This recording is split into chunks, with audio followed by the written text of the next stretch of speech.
Alright, welcome back to Mr. Berry Lectures. This is going to be Chapter 13, The Great War, Section 4, A Flawed Peace, where we shall talk about the peace treaties that came out at the end of World War I. Specifically, the Versailles Treaty. Alright, setting the stage. Now, World War I was over. The killing had stopped. The terms of peace, however, still had to be worked out. On January 18, 1919, a conference to establish those terms began at the Palace of Versailles outside Paris. Attending the talks, known as the Paris Peace Conference, were delegates representing 32 countries. For 1 year, this conference would be the scene of vigorous, often bitter debate. The Allied powers struggled to solve their conflicting aims in the various peace treaties. Alright, now the Allies meet and debate peace. Now, the victorious leaders were referred to as the Big Four. These leaders are Woodrow Wilson of the United States, the 28th President of the United States, who led America during World War I and helped negotiate peace after the war. Obviously, that's where we are. George Clemenceau, a statesman who was determined to punish the Germans after World War I from France.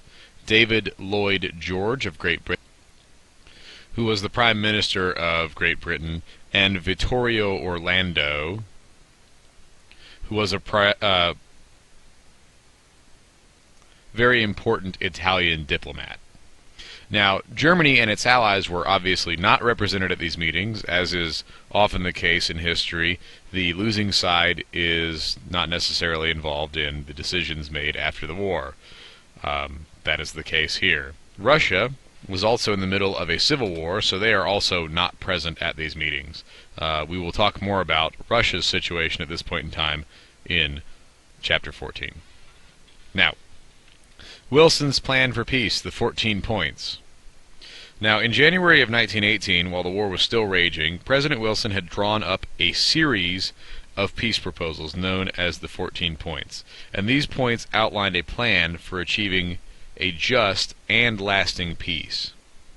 14 points obviously is one of your vocab terms here as well. Again, a series of proposals in which U.S. President Woodrow Wilson outlined a plan for achieving a lasting peace after World War I. Among other things, the points would ban secret treaties, create freedom of the seas, reduce armies and navy sizes, adjust colonial claims, and change some borders. And I should point out that these 14 points weren't always particularly popular with everyone involved. Wilson really liked them, but maybe the other people negotiating this treaty, and sometimes even the American people, were not big fans of them. Now, Wilson's plan for peace centered around this thing called self-determination. That is, the guiding idea behind these 14 points was self-determination. Self-determination is one of your vocab terms, and it is the freedom of a people to decide under what form of government they wish to live. And his last point, Wilson's last point, was actually a point proposed where a general association of nations was proposed, and this would protect great and small states alike, he said. This reflected Wilson's hope for an organization that could peacefully negotiate solutions to world conflicts, and we will return to that in a little while. Now, the Treaty of Versailles. As the Paris Peace Conference opened, Britain and France showed little sign of agreeing to Wilson's vision for peace. Both nations were concerned with national security, and they also wanted to strip Germany of its war-making power. The differences in French, British, and U.S. aims led to heated arguments among nations' leaders. However, finally a compromise was reached in the Treaty of Versailles. The Treaty of Versailles was between Germany and the Allied powers, and this was signed on June 28, 1919, which is an interesting date because that's exactly 5 years to the day after Franz Ferdinand's assassination in Sarajevo, Bosnia. Treaty of Versailles is also one of your vocab terms. It is the peace treaty signed by Germany and the Allied powers after World War I. Now, Treaty of Versailles, making Germany pay. The treaty also punished Germany. It not only, brought peace to the end of the war, but it punished Germany. The defeated nation lost substantial territory. Obviously, Germany lost some of its land and had severe restrictions placed on its military operations. As tough as those provisions were, however, the harshest article was 231, which is known as the War Guilt Clause. It placed sole responsibility for the war on Germany's shoulders. This is kind of interesting considering Germany didn't start the war, but as a result, the Germans had to pay reparations to the Allies. Germany also was stripped of all of her colonies and territories. And keep in mind, I'm going to ask you a question about reparations. That is where they're having to pay all this money back to the Allied nations, okay? So mark that down. All these things obviously really angered German people, and this was going to cause problems later, most notably in the form of Adolf Hitler, who at the time of World War I was serving as a corporal in the German army.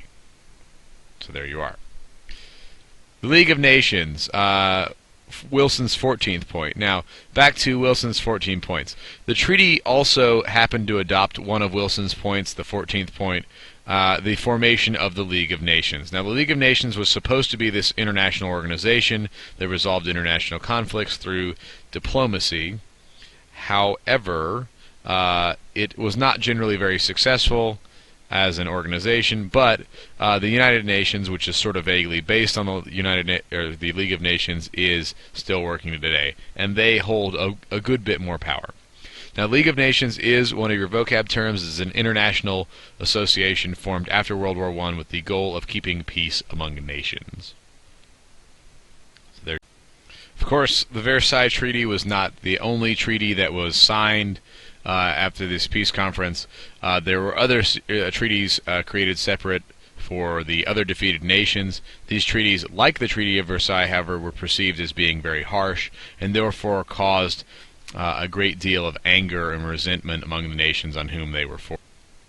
It also caused some amount of bitterness and betrayal, feelings of bitterness and betrayal amongst the victors and the defeated. Okay. New nations are formed after World War I. Several new countries are formed out of Austria-Hungary, for example. It is broken up into Austria-Hungary, Yugoslavia, and Czechoslovakia, the last two of whom don't actually exist in that particular form today. The Ottoman Empire is also broken up, more or less shrinking down to only modern-day Turkey. Out of that comes Palestine, Iraq, Jordan, Syria, and Lebanon. They are also created during this period. And Russia loses some territory to Poland and Romania. To this point, Poland hadn't really existed, and Romania becomes a little bit larger. Other nations also gained independence from Russia at this point, notably Finland, Estonia, Latvia, Lithuania, and so on. All right. Now, you can kind of see the difference between the pre-war and post-war maps here. Germany was much larger. Austria-Hungary still existed rather than Czechoslovakia, Austria-Hungary, Poland, etc. These areas now make up the European map. It's a bit different at this point. A peace built on quicksand. In the end, the Treaty of Versailles did little to build a lasting peace. For one thing, the United States, considered after the war to be a dominant nation in the world, ultimately rejected the treaty. Many Americans objected to the settlement, and especially to President Wilson's League of Nations. Americans believed that the United States' best hope for peace was to stay out of European affairs. The United States, however, worked out a separate peace treaty with Germany and its allies several years later. In addition, the treaty with Germany, in particular, the War Guilt Clause, left a legacy of bitterness and hatred in the hearts of German people. Other countries also felt cheated and betrayed, however, by the peace settlements as well.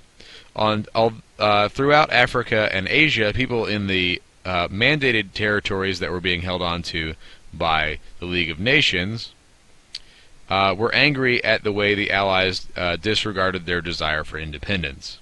The European powers, it seemed to them, merely talked about the principle of national self-determination, as Wilson had pointed it out, and European colonialism was still disguised as the mandate system for the League of Nations.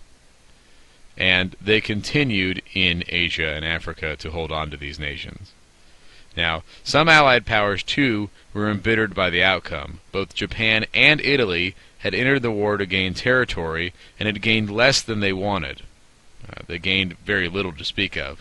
Now, lacking the support of the United States, and later other world powers, the League of Nations was also in no position to really do much of anything. It could not take any action on these other complaints. Now, the settlements at Versailles represented, as one observer noted, a peace built on quicksand. Indeed, the quicksand eventually would give way. In a little more than 2 decades, the treaty's legacy of bitterness would help plunge the war into another catastrophic war that we now call World War II. And we'll be seeing a lot of the fellow on the bottom right here, Adolf Hitler, in the next couple of sections, or chapters. Alright, thanks for listening, and I know this one was a little short, so enjoy that. Have a good one. Bye.